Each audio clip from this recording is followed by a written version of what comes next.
La fête de fiançailles au Riverside Ballroom s'était déroulée exactement comme prévu, 200 invités, le champagne coulait à flot, et ma sœur Brooke exposait sa bague de fiançailles depuis 1 heure comme s'il s'agissait du diamant Hope.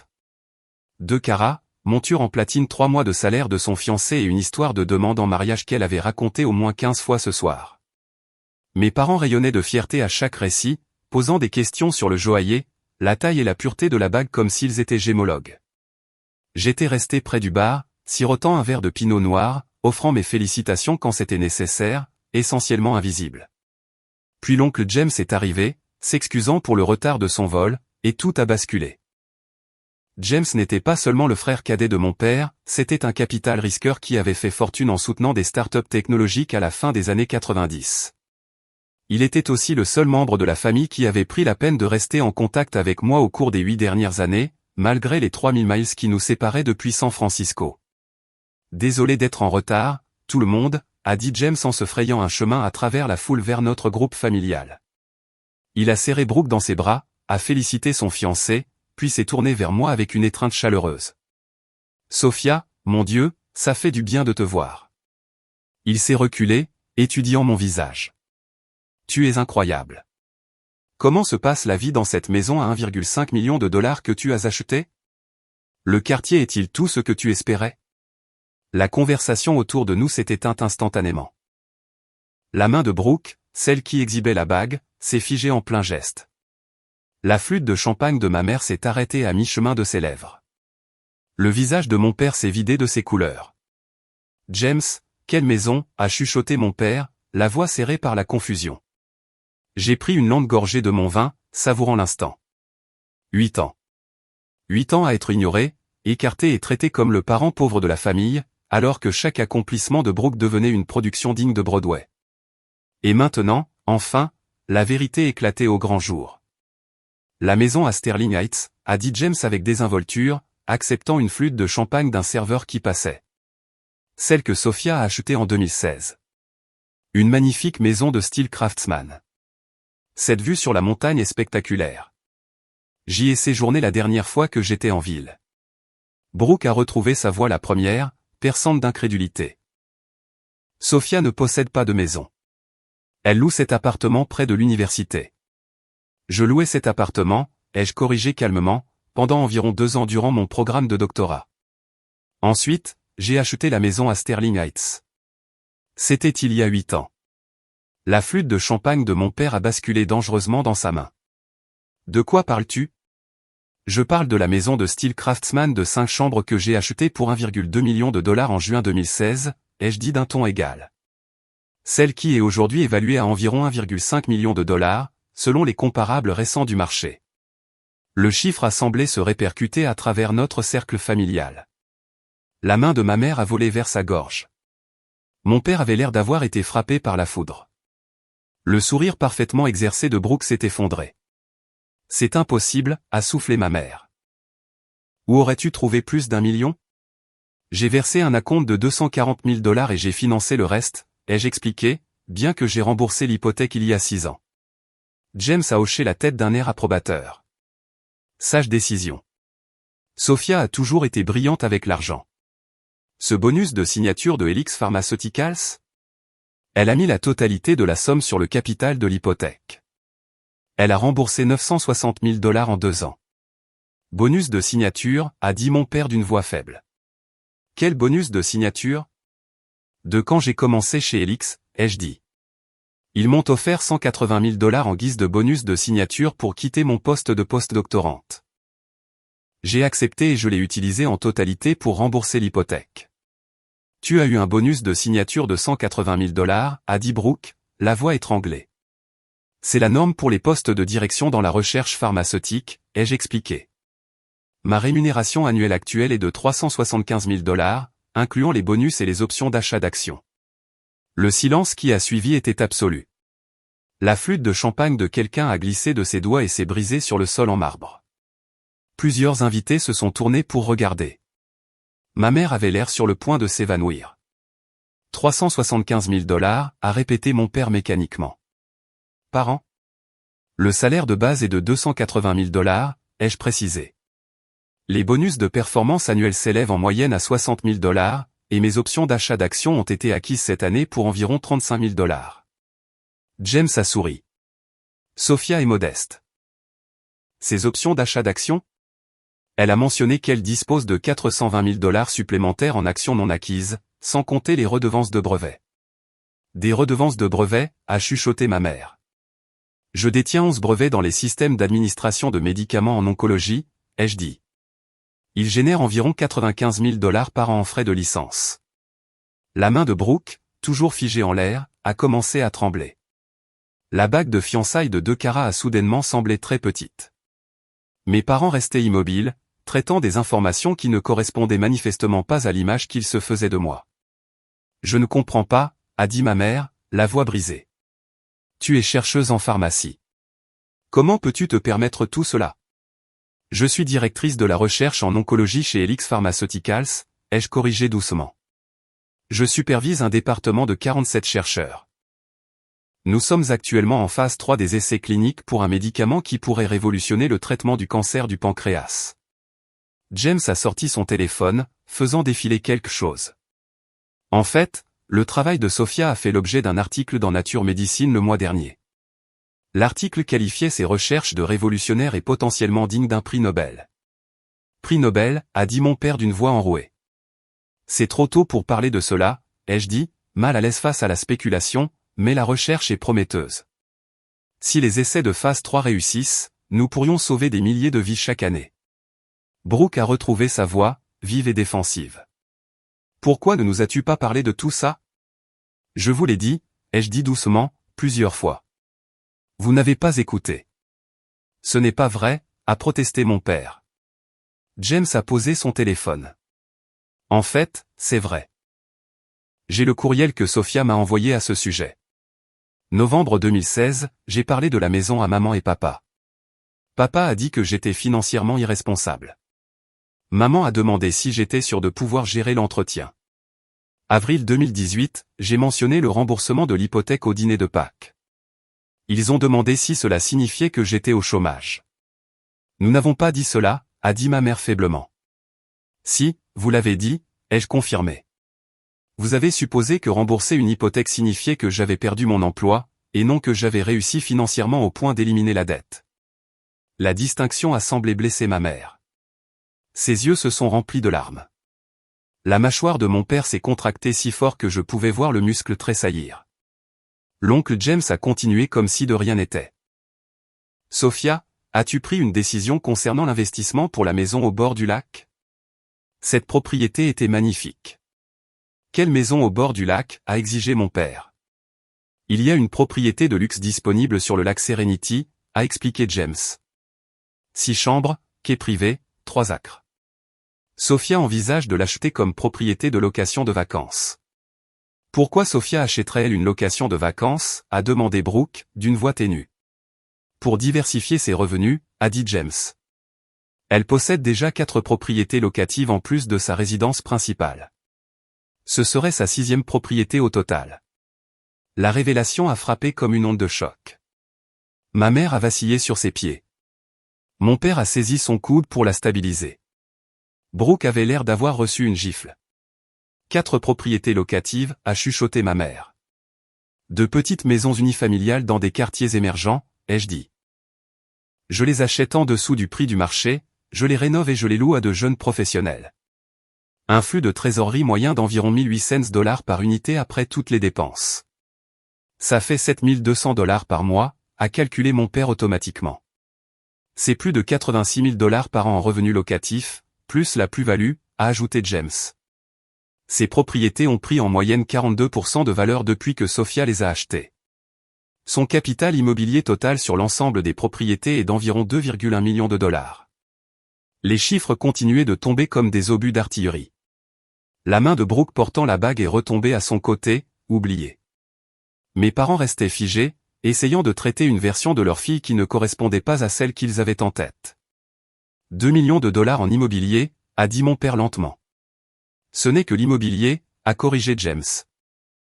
La valeur nette totale de Sophia est plus proche de 3,2 millions de $ si l'on inclut ses comptes de retraite, son portefeuille d'investissement, ses options d'achat d'actions et ses actifs liquides. 3 millions de $? La voix de Brooke n'était plus qu'un murmure étranglé. 3,2 millions, ai-je corrigé doucement. Bien que ce soit des estimations, les fluctuations du marché pourraient modifier le chiffre exact.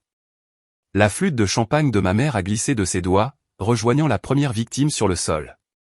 Cette fois, elle ne s'en est même pas rendue compte. Tu es multimillionnaire. Sur le papier, ai-je dit. La majeure partie est investie ou dans le capital immobilier.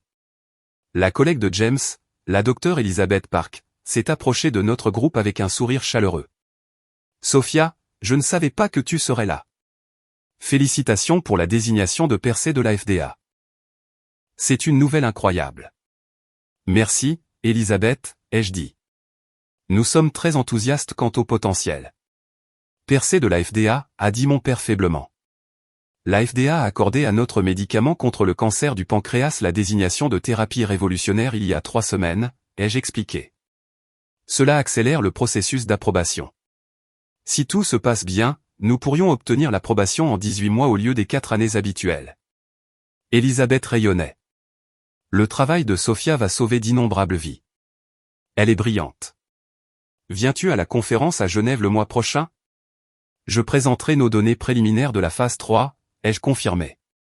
Présenter à une conférence à Genève, a dit ma mère. Le symposium international de recherche en oncologie, ai-je dit. Je prononcerai le discours d'ouverture sur les nouveaux mécanismes d'administration de médicaments. C'est un honneur assez important dans le domaine. Assez important, s'est moqué James. Sophia est la plus jeune conférencière d'ouverture de l'histoire du symposium en 40 ans. C'est un événement énorme. La voix de Brooke est devenue amère. Alors, tu es juste célèbre? C'est ça? Je ne suis pas célèbre, ai-je dit. Je suis respecté dans mon domaine. Il y a une différence. Vos recherches ont été citées plus de 4000 fois, a souligné Elizabeth. Vous avez publié 37 articles évalués par des pairs. Vous avez révolutionné l'administration des médicaments en oncologie. C'est plus que du respect, c'est la reconnaissance d'un véritable génie. Les éloges étaient embarrassants, mais j'appréciais le soutien d'Elizabeth. Mes parents semblaient sous le choc. Brooke avait l'air d'être sur le point d'être malade. J'ai besoin d'air, a dit Brooke en se frayant un chemin à travers la foule vers le balcon. Son fiancé a hésité, regardant tour à tour Brooke et notre groupe familial, puis l'a suivi. Ma mère a commencé à les suivre, mais mon père l'a retenu. Laisse-les partir, Patricia, a-t-il dit doucement. Nous devons parler à Sophia. De quoi y a-t-il à parler, ai-je demandé. L'oncle James a mentionné ma maison. Vous ne saviez pas que j'en avais une. Maintenant vous le savez. Voilà toute la conversation. Ce n'est pas tout, a dit ma mère, les larmes coulant sur son visage. Comment as-tu pu accomplir tout cela sans que nous le sachions? Parce que vous n'avez jamais demandé, ai-je dit simplement. Parce que chaque conversation sur ma vie était redirigée vers Brooke. Parce que vous avez supposé que puisque je ne publiais pas sur les réseaux sociaux ou que je ne cherchais pas d'attention, je ne devais rien avoir qui vaille la peine d'être partagé. James a hoché la tête. Je l'observe depuis des années. Chaque appel téléphonique, chaque réunion de famille c'est le spectacle de Brooke. Le travail de Brooke, le petit ami de Brooke, les fiançailles de Brooke. Sophia pourrait guérir le cancer, et vous demanderiez si Brooke veut un dessert. Ce n'est pas juste, a dit mon père. Ah bon, a rétorqué James. À quand remonte la dernière fois que vous avez interrogé Sophia sur ses recherches? Sa maison? Sa vie? À quand remonte la dernière fois que vous l'avez traitée comme si elle pouvait avoir quelque chose qui mérite d'être célébré? Le silence était accablant. Mon père a détourné le regard. Ma mère sanglotait ouvertement. Je peux vous dire exactement quand, ai-je dit doucement. Vous m'avez posé des questions sur mes recherches il y a 6 ans à la fête de l'Action de grâce. J'ai commencé à expliquer mon travail sur l'administration de médicaments par nanoparticules, et vous m'avez interrompu après 2 minutes pour interroger Brooke sur son nouvel appartement. Vous n'avez pas posé de questions depuis. La précision du souvenir a semblé briser quelque chose chez ma mère. Je suis désolé, a-t-elle chuchoté. Je suis tellement désolé. Pourquoi, ai-je demandé. Pour ne pas avoir écouté? Pour ne pas vous en être soucié? Pour avoir passé 8 ans à me traiter comme si j'étais moins importante que Brooke? Nous vous aimons toutes les deux de la même manière, a insisté mon père. Vraiment, ai-je demandé. Pouvez-vous me dire pour quelle entreprise je travaille? Quel est mon titre de poste? Sur quelle maladie je fais des recherches? Où j'habite? N'importe quoi sur ma vie réelle? Le silence s'est prolongé. La mâchoire de mon père travaillait. Les larmes de ma mère tombaient sur sa robe. Helix Pharmaceuticals a fourni James. Directrice de la recherche en oncologie. Cancer du pancréas. 2847 Sterling Heights Drive. Sophia supervise le développement de médicaments révolutionnaires qui pourraient sauver des milliers de vies chaque année. Nous aurions dû savoir tout cela, a dit ma mère. Oui, ai-je acquiescé. Vous auriez dû. La voix de mon père était rauque. Qu'est-ce que tu attends de nous, Sophia? Rien, ai-je dit, et j'ai réalisé que c'était vrai. Je voulais que vous soyez fiers de moi. Je voulais que vous vous intéressiez à mon travail. Je voulais que vous me voyiez. Mais j'ai cessé de vouloir cela il y a environ 4 ans, quand j'ai fini par accepter que cela n'arriverait pas. Cela peut arriver maintenant, a supplié ma mère. Le peut-il vraiment, ai-je demandé. Ou voulez-vous simplement avoir accès à votre fille millionnaire? Voulez-vous me connaître, ou voulez-vous vous vanter de moi maintenant que vous ne pouvez plus prétendre que je suis l'enfant décevante? L'accusation a frappé fort. Ma mère a tressailli. Mon père avait l'air bouleversé. Nous n'avons jamais pensé que tu étais décevante, a dit mon père. Vous pensiez juste que j'étais moins impressionnante que Brooke, ai-je corrigé. Moins accomplie, moins digne de votre temps et de votre attention. Vous vous trompiez. Vous vous trompiez de manière catastrophique. Mais vous ne le saviez pas parce que vous n'avez jamais pris la peine de regarder. James a posé une main sur mon épaule. Sophia, peut-être que nous devrions je pars, ai-je dit, l'interrompant doucement. C'est la soirée de Brooke. Je n'aurais pas dû venir. Sophia, s'il te plaît, a dit ma mère en tendant la main vers moi. J'ai reculé. Profitez de la fête. Célébrez les fiançailles de Brooke. C'est ce que vous faites de mieux. J'ai marché vers la sortie, mes talons claquant sur le sol en marbre. Derrière moi, j'ai entendu ma mère appeler mon nom, mais je ne me suis pas retourné. L'oncle James m'a rattrapé dans le hall. Tu vas bien? Je pense que oui, ai-je dit. C'était plus dur que ce à quoi je m'attendais.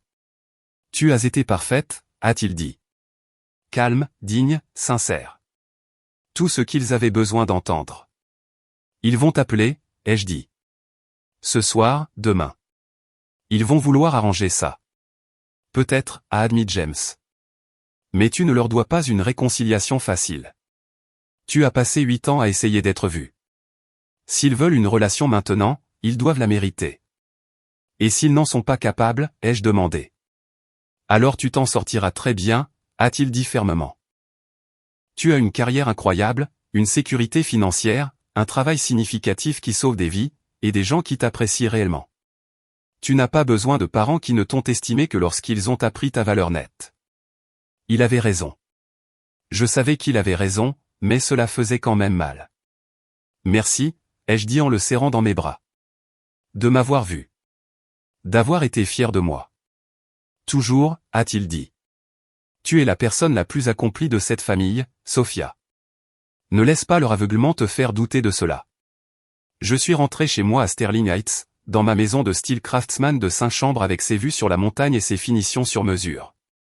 Vers la vie que j'avais construite avec ma propre intelligence, mon propre dévouement, mon propre travail acharné.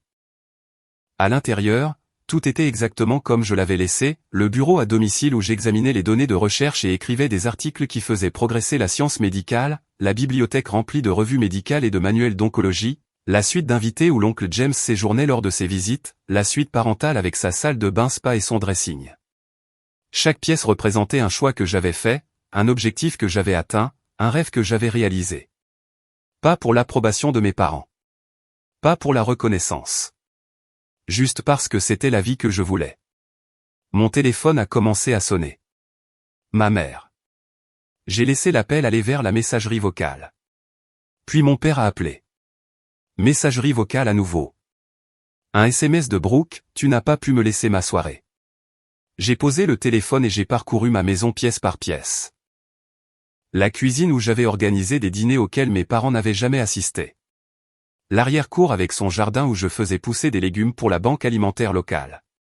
Le sous-sol que j'avais transformé en salle de sport et espace de méditation. La colère que j'attendais n'est pas venue. Au lieu de cela, il n'y avait que de la clarté, une clarté pure, froide, libératrice. J'avais bâti quelque chose d'extraordinaire. J'avais atteint l'indépendance financière, la reconnaissance professionnelle et un impact significatif. Je révolutionnais le traitement du cancer. J'étais sur la voie d'accomplissement que mes parents ne pouvaient même pas comprendre. Et j'avais fait tout cela sans leur connaissance, leur soutien ou leur approbation. Ce qui signifiait que je n'avais pas besoin de ces choses pour réussir. Je n'en avais jamais eu besoin. Demain, il y aurait d'autres appels, d'autres tentatives de réconciliation, d'autres exigences pour que je les aide à se sentir mieux face à leurs échecs. Mais ce soir, je me tenais dans ma maison à 1,5 million de dollars, entouré de 8 ans d'accomplissements silencieux, et je me laissais ressentir tout le poids de ce que j'avais accompli sans eux, malgré eux, au mépris d'eux.